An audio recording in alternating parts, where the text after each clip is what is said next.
എല്ലാവർക്കും നമസ്കാരമുണ്ട്. നമ്മുടെ GSTയിൽ ഗുഡ്സ് ട്രാൻസ്പോർട്ടേഷനായിട്ട് ബന്ധപ്പെട്ടിട്ട് പൊതുവെ ടാക്സ് പേയേഴ്സ് ചില കൺഫ്യൂഷൻസ് ഉണ്ട്. പലപ്പോഴും ചിലർക്ക് പെനാൽറ്റി കിട്ടാനായിട്ട് ശ്രദ്ധയിൽപ്പെട്ടിട്ടുണ്ട്.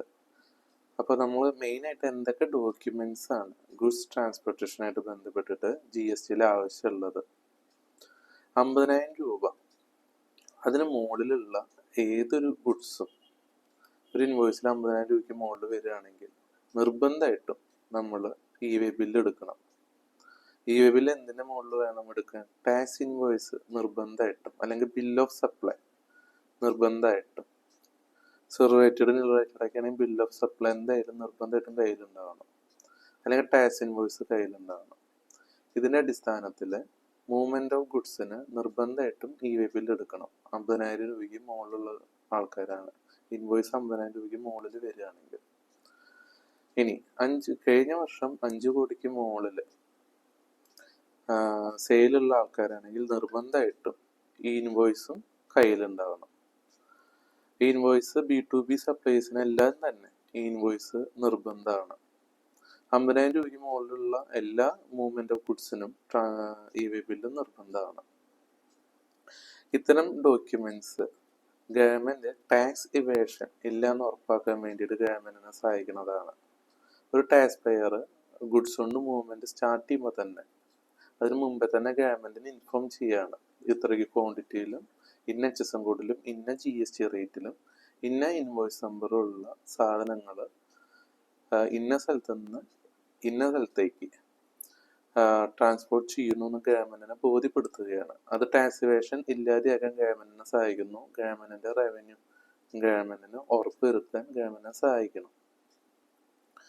അപ്പോൾ ഇത്തരം സന്ദർഭങ്ങളിൽ എല്ലാ നിയമങ്ങളും പാലിക്കുന്ന ഒരു വ്യക്തിയാണെങ്കിൽ കൂടി ചിലപ്പോൾ പെനാൽറ്റി പ്രൊവിഷൻ കിട്ടാൻ സാധ്യതയുണ്ട്.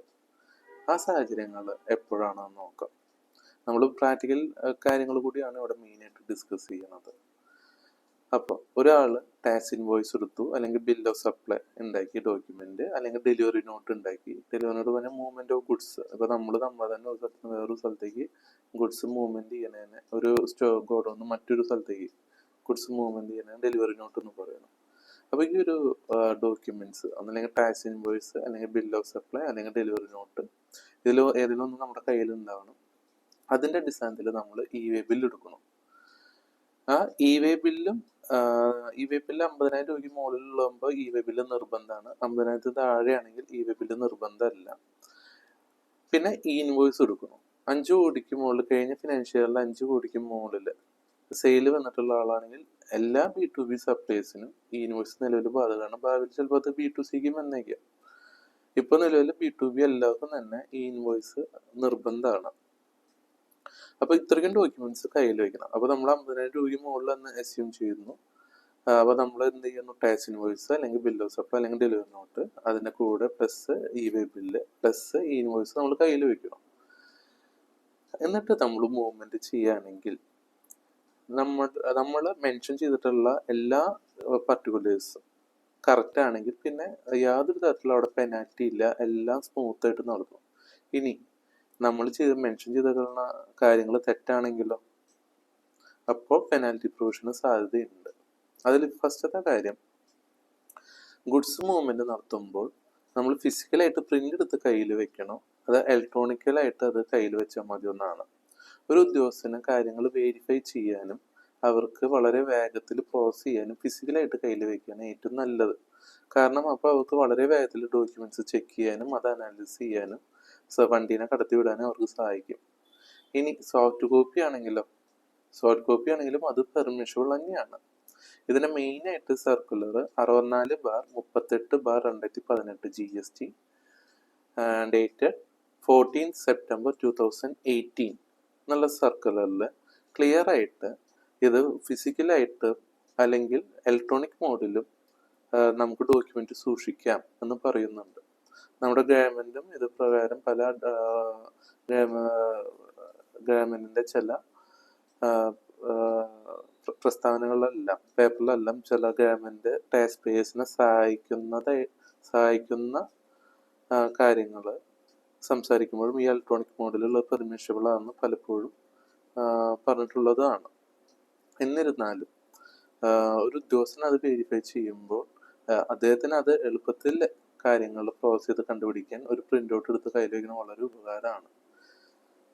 ചില സന്ദർഭങ്ങളിൽ ഫിസിക്കൽ ആയിട്ട് ഡോക്യുമെന്റ്സ് ഇല്ല എന്നുള്ള രീതിയിൽ പ്രാക്ടിക്കലി പെനാൽറ്റി ചുമത്താനുള്ള സാധ്യതയുണ്ട്. അതിൻ്റെ കാരണം ഡ്രൈവർ ഈ GST നിയമത്തെ കുറിച്ചിട്ട് ക്ലിയർ ആയിട്ട് അവബോധമുള്ള ആളാവണമെന്നില്ല. അദ്ദേഹം ഓഫീസർ ചോദിക്കുമ്പോൾ ആ ചോദിക്കുന്ന സമയത്ത് ആ ഡോക്യുമെന്റ്സ് അദ്ദേഹത്തിന് കൊടുക്കാതിരുന്നാൽ ഓട്ടോമാറ്റിക്കലി അദ്ദേഹം വിചാരിക്കും അത് കയ്യിലില്ല എന്നും വിചാരിക്കും. അത് ഓട്ടോമാറ്റിക്കലി പെനാൽറ്റി ഇടാനുള്ള ഒരു കാരണമാവും ചെയ്യും. അപ്പോൾ ഇത്തരം സന്ദർഭങ്ങളിൽ നമ്മൾ ട്രാൻസ്പോർട്ട് ചെയ്യുന്ന ഡ്രൈവറോട് അദ്ദേഹത്തിനോട് നിർബന്ധമായിട്ടും ഏതൊക്കെ ഡോക്യുമെന്റ്സ് ആണ് വഴിയിൽ ചെക്കിങ് ഉണ്ടെങ്കിൽ ഉദ്യോഗസ്ഥന് കാട്ടി കൊടുക്കേണ്ടതെന്ന് പറഞ്ഞു കൊടുക്കണം. നമ്മൾ നേരത്തെ പറഞ്ഞ 3 ഡോക്യുമെന്റ്സും പ്രധാനമായിട്ടും അത് കാട്ടി കൊടുക്കണം. ഇപ്പോൾ നിലവിൽ വാട്സാപ്പിലായാലും നമ്മുടെ ഫോണിലായാലും എല്ലാം ഡോക്യുമെന്റ്സ് കൈയോടെ ഉദ്യോഗസ്ഥന് കാട്ടി കൊടുക്കുകയാണെങ്കിൽ ഈ പെനാൽറ്റി നമുക്ക് ഒഴിവാക്കാൻ സാധിക്കും. പെനാൽറ്റി 2 അല്ലെങ്കിൽ 3 ടൈംസ് നമ്മുടെ GSTന്റെ വരാൻ സാധ്യതയുണ്ട്. ഇനി നമ്മൾ ഇ-വേ ബില്ല് എടുത്തു, ടാക്സ് ഇൻവോയ്സും ഡി ഇൻവോയ്സും എടുത്തു, എല്ലാം എടുത്തു. പക്ഷെ അതിൽ മെൻഷൻ ചെയ്തിട്ടുള്ള കാര്യങ്ങൾ തെറ്റാണെങ്കിലോ, ഉദാഹരണത്തിന് വണ്ടി നമ്പർ തെറ്റാണെങ്കിലോ തീർച്ചയായും ഉദ്യോഗസ്ഥന് പെനാൽറ്റി ഇടാനുള്ള അധികാരമുണ്ട്. അത് എത്ര രൂപ വരെയാണ്? പ്രാക്ടിക്കലി 2 ടൈംസ് ഒക്കെ പെനാൽറ്റി ഇടാനൊക്കെ ശ്രദ്ധയിൽപ്പെട്ടിട്ടുണ്ട്. പക്ഷേ നമ്മൾ നേരത്തെ മുന്നിൽ ആദ്യം തന്നെ പറഞ്ഞ സർക്കുലർ പ്രകാരം 64/38/2018 GST ഡേറ്റഡ് 14 സെപ്റ്റംബർ 2018 ആ സർക്കുലർ പ്രകാരം 1000 രൂപ വരെയാണ് മാക്സിമം പെനാൽറ്റി സാധിക്കുള്ളൂ. എങ്ങനെയാണെങ്കിൽ കൂടി 2 ഡിജിറ്റ് വരെയാണ് വണ്ടി നമ്പറിൽ തെറ്റ് വരാൻ പാടുള്ളൂ. 2-ൽ കൂടുതൽ ഡിജിറ്റ് വണ്ടി നമ്പറിൽ തെറ്റ് വന്നാൽ 2 ടൈംസ് തന്നെ പെനാൽറ്റി ഇടാൻ സാധിക്കും. മറ്റു കാര്യങ്ങൾ ഏതൊക്കെയാണ്? കൺസൈനറിന്റെയും സ്പെല്ലിങ്ങുകൾ അഡ്രസ്സിന്റെ സ്പെല്ലിങ്ങിൽ തെറ്റുണ്ടെങ്കിലോ അത് അലോബിൾ ആണ്. സ്പെല്ലിങ്ങിൽ തെറ്റുണ്ടെങ്കിലും മൈനർ എററായിട്ട് കണക്കാക്കി 1000 രൂപ വരെ പെനാൽറ്റി ഈടാക്കുള്ളൂ. ഇനി പിൻകോഡിൽ തെറ്റുണ്ടെങ്കിലും നമ്മുടെ വാലിഡിറ്റി ഇ-വേ ബില്ലിലെ പിൻകോഡിന്റെ അടിസ്ഥാനത്തിലാണ് വാലിഡിറ്റി ഉണ്ടാവുക. ചിലത് 1 ദിവസം വാലിഡിറ്റി ഉണ്ടാവും, ചിലത് 3 ദിവസമായിരിക്കും, ചിലത് 5 ദിവസം വാലിഡിറ്റി. പിൻകോഡിന്റെ അടിസ്ഥാനത്തിലാണ് ഡിസ്റ്റൻസ് തീരുമാനിക്കുന്നതും വാലിഡിറ്റി തീരുമാനിക്കുന്നതും. അപ്പൊ പിൻകോഡ് തെറ്റിയാലോ ഇ-വേ ബില്ലിന്റെ വാലിഡിറ്റിനെ എഫക്ട് ചെയ്യാത്ത തെറ്റാണെങ്കിൽ മൈനർ എററായിട്ട് കണക്കാക്കുള്ളൂ. 1000 രൂപ പെനാൽറ്റി ഉള്ളൂ. 1000 രൂപ എന്ന് പറഞ്ഞാൽ CGST 500, SGST 500, ഇനി IGST ആണെങ്കിൽ 1000 അങ്ങനെ. അപ്പൊ മൊത്തം 1000 രൂപയാണ് പെനാൽറ്റി വരുള്ളൂ. ഇനി വേറെ പിൻകോഡിന്റെ കാര്യം നമ്മൾ പറഞ്ഞു, അഡ്രസ്സിന്റെ കാര്യം പറഞ്ഞു. ഇനി കൺസൈനിന്റെ നെയിം സ്പെല്ലിംഗ് മിസ്റ്റേക്ക് നമ്മൾ നെയിം തെറ്റാണെങ്കിലോ GST നമ്പർ ഓക്കെ ആയാൽ മതി. കൺസൈനിന്റെയും GST നമ്പർ ഓക്കെ ആണെങ്കിൽ ആ പേര് തെറ്റിയതും മൈനർ എററായിട്ട് കണക്കാക്കും. നമ്മൾ ഈ പറഞ്ഞൊക്കെ പിന്നെ HSM കോഡിൽ തെറ്റ് വന്നാലോ HSM കോഡിൽ തെറ്റ് വന്നാൽ ആദ്യത്തെ 2 ഡിജിറ്റ് മസ്റ്റായിട്ടും കറക്റ്റ് ആയിരിക്കണം. ബാക്കിയുള്ളതിൽ 2 ഡിജിറ്റിന് ശേഷമുള്ളതിൽ തെറ്റ് വന്നാലും അത് മൈനർ എററായിട്ട് കണക്കാക്കുക. 1000 രൂപയാണ് പെനാൽറ്റി വരിക. പക്ഷെ ഒരു കാര്യം എൻഷുർ ചെയ്യണം, GST റേറ്റിന് അത് ബാധിച്ചിട്ടുണ്ടാകാൻ പാടില്ല. നമ്മൾ ഇ-വേ ബില്ല് എടുക്കുമ്പോൾ 18% എന്ന് വെച്ചാൽ ഉദ്യോഗസ്ഥൻ ചെക്ക് ചെയ്തപ്പോൾ അത് ഓഫീസർ ചെക്ക് ചെയ്തപ്പോൾ അത് 28% ആയിട്ടുണ്ടെങ്കിൽ അതൊരു മേജർ മിസ്റ്റേക്ക് ആണ്. പെനാൽറ്റി നല്ല ഹയർ എമൗണ്ട് പെനാൽറ്റി കിട്ടും. GST റേറ്റിനെ ബാധിക്കാൻ പാടില്ല. ഇതായിട്ട് ബന്ധപ്പെട്ട് ട്രാൻസ്പോർട്ടേഷൻ സുഗമമാക്കാനും ജനങ്ങളെ ബോധവൽക്കരിക്കാനും നമ്മുടെ ഗവൺമെന്റ് ഇടയ്ക്കിടയ്ക്ക് ബോധവൽക്കരണ ഭാഗമായി പേപ്പറിൽ അതായിട്ട് ബന്ധപ്പെട്ട് ഇൻഫർമേഷൻ ഷെയർ ചെയ്യുകയൊക്കെ ചെയ്യാറുണ്ട്. എന്നിരുന്നാലും ചില സന്ദർഭങ്ങളിൽ ഹയർ പെനാൽറ്റി പ്രാക്ടിക്കലി കിട്ടാറുണ്ട്.